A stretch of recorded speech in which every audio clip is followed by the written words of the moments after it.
আসসালামু আলাইকুম, আমন্ত্রণ বাংলাভিশন সংবাদে। আপনাদের সাথে আছি আমি পৃথা ইসলাম কনক। পানির ন্যায্য হিস্যা ও খনন প্রকল্পের দাবিতে তিস্তার ১১৫ কিলোমিটার এলাকা জুড়ে রংপুরের ৫ জেলায় ১১ পয়েন্টে ৪৮ ঘণ্টার অবস্থান কর্মসূচি পালন করছে তিস্তার নদী রক্ষা আন্দোলন। সকাল থেকে শুরু হওয়া এই কর্মসূচি আজ দুপুরে আনুষ্ঠানিক উদ্বোধন করবেন বিএনপি মহাসচিব মির্জা ফখরুল ইসলাম আলমগীর। দাবি আদায়ে সকাল থেকে লালমনিরহাটের তিস্তা, রংপুরের কাউনিয়া ও গঙ্গাচর পয়েন্টে সমাবেশস্থলে জড়ো হয়েছে হাজারো মানুষ। কাল রাতে সমাপনী অনুষ্ঠানে ভার্চুয়ালি যুক্ত হবেন বিএনপির ভারপ্রাপ্ত চেয়ারম্যান তারেক রহমান। দর্শক, লালমনিরহাটের তিস্তা পয়েন্টে আছেন আমাদের সহকর্মী জুয়েল আহমেদ। তার কাছ থেকেই কর্মসূচির সর্বশেষ খবর জানব।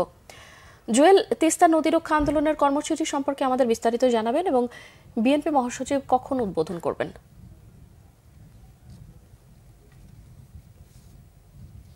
কনক, আপনি জানেন যে ৫৩ বছরের বঞ্চিত তিস্তাপাড়ের মানুষ আজকে যে শক্ত কর্মসূচি ঘোষণা করেছে সেটি ঠিক ১১টার সময় আনুষ্ঠানিক বলবো না, ১১টা থেকেই শুরু হয়ে যাবে সকাল ১১টায়, এবং সেটি সেমিনারের মাধ্যমে। সেই সেমিনারে নদীপাড়ের মানুষ অংশ নেবেন এবং এটাতে সভাপতিত্ব করবেন এই আজকের আন্দোলন কমিটির আহ্বায়ক, যিনি অধ্যক্ষ আসাদুল হাবিব দুলু।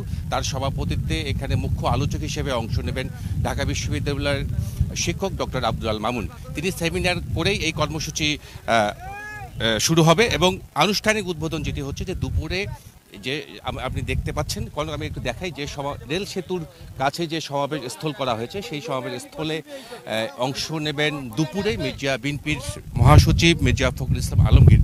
এছাড়া উত্তরে যে ৫ জেলা রয়েছে সেই ৫ জেলার ১১টি পয়েন্টে, অর্থাৎ তিস্তা পাড়ের ১১টি পয়েন্টে বিএনপির কেন্দ্রীয় নেতারা সেখানেও অংশ নেবেন দুপুরে, এবং সকাল থেকে সেই সব এলাকাও এই কর্মসূচি শুরু হয়েছে। আমরা যতটুকু খবর পেয়েছি আমাদের সহকর্মীরা আমাদেরকে জানিয়েছেন। তবে একটা কথা বলি কনক, যেহেতু নদীপাড়ের মানুষ কৃষি নিয়ে তাদের মাখামাখি, কৃষির উপর ভর করে এগিয়ে চলা, বাড়ির কাজকর্ম শেষে ক্ষেত খামারের কাজকর্ম শেষ করে তারা কিন্তু এখন সমাবেশস্থলে আসতে শুরু করেছে। আপনি দেখবেন যে দলে দলে, আমি একটু দেখাই কনক, দলে দলে মানুষ আসছেন সমাবেশ স্থলে, এবং রাতের খাবার, বস্তা ভর্তি মুড়ি, চিরা, গুড়, শুকনো খাবার নিয়ে তারা আসছেন এবং ক্যাম্প স্থাপন করা হয়েছে। যেসব ক্যাম্পগুলো দেখতে পাচ্ছেন কনক, সেই ক্যাম্পগুলোতে রাত্রে থাকবেন যারা অতিথি আসবেন দূর দূরান্ত থেকে, ঢাকা থেকে, বিভিন্ন জেলা থেকে এই অধিকার আদায়ের আন্দোলনে যারা অংশ নেবেন তাদের জন্য থাকার ব্যবস্থা করা হয়েছে। এছাড়া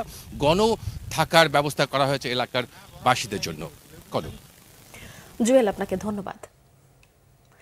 ঘন কুয়াশায় মুন্সিগঞ্জের শ্রীনগরের ঢাকা মাওয়া সড়কে পরপর ৫টি যানবাহনের সংঘর্ষের ঘটনায় আহত হয়েছে অন্তত ২০ জন।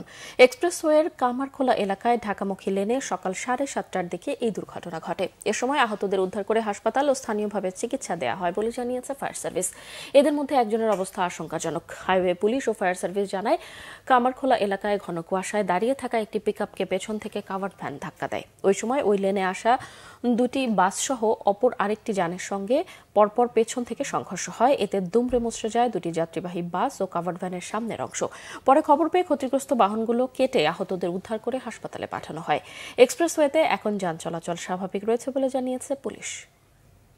বাম বা ডান নয়, মধ্যমপন্থী ভাবধারায় আত্মপ্রকাশ করতে যাচ্ছে তরুণদের রাজনৈতিক দল জাতীয় নাগরিক কমিটি। সংগঠনটির আহ্বায়ক নাসির উদ্দিন পাটোয়ারি বলেছেন, ধর্মনিরপেক্ষ কিংবা ধর্মভিত্তিক পরিচয়কে বাদ দিয়ে সাম্য, ন্যায় বিচার ও সুশাসন প্রতিষ্ঠার লক্ষ্য নিয়ে সকল মানুষের দল করতে চান তারা।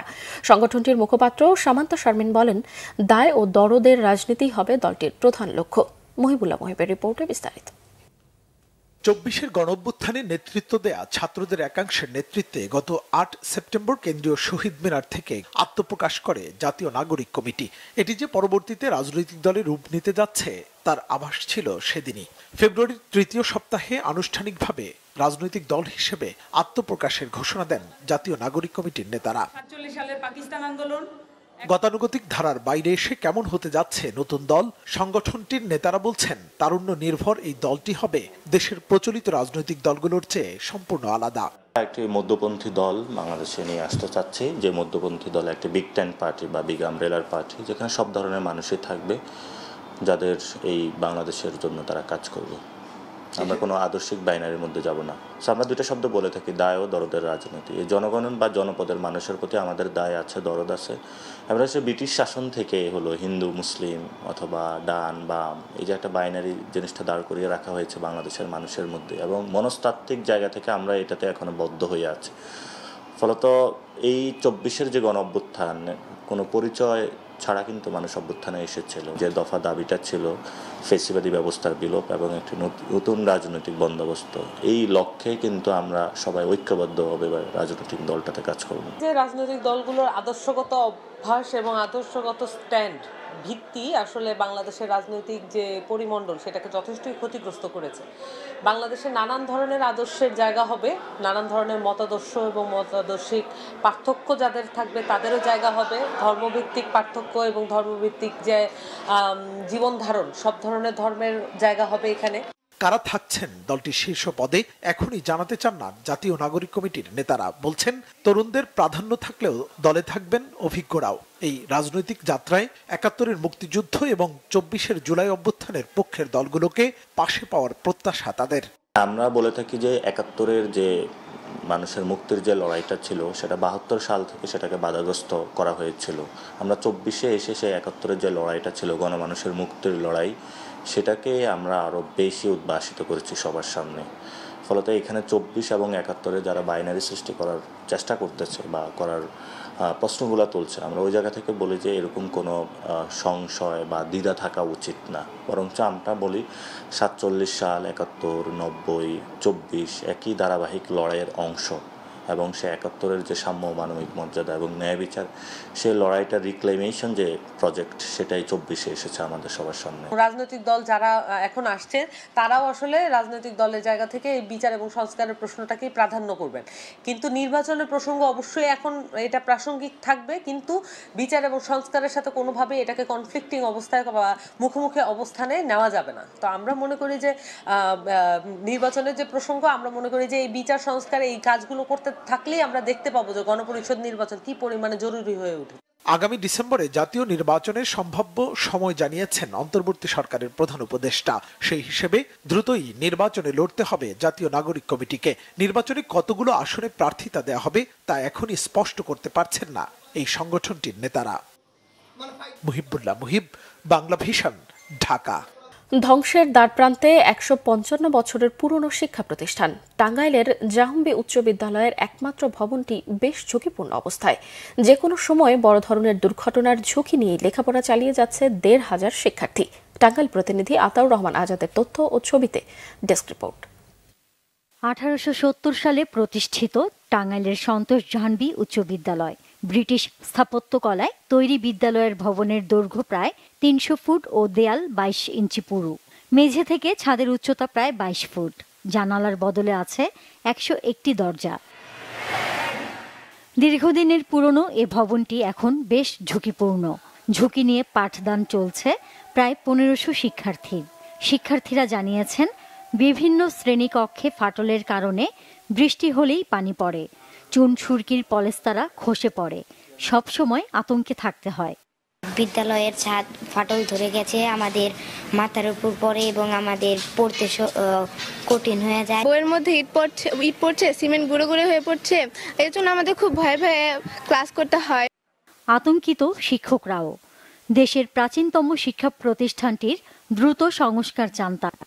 অনেক ভেঙে গিয়েছে, ছাদটা ভাঙা, পানি পড়ে আমাদের ক্লাস করতে অসুবিধা হয়। তাই আমি কর্তৃপক্ষের কাছে আবেদন জানাচ্ছি যে দ্রুত এটি সংস্কার করা প্রয়োজন। রিক্সের মধ্যে আমাদেরকে ক্লাস করতে হয়। এছাড়া যে দেয়ালগুলো রয়েছে সেই দেয়ালগুলো নোংরা এবং সেই দেয়ালের যে প্লাস্টার করা ছিল সেগুলো এখন ক্ষয়ে ক্ষয়ে পড়ে যাচ্ছে।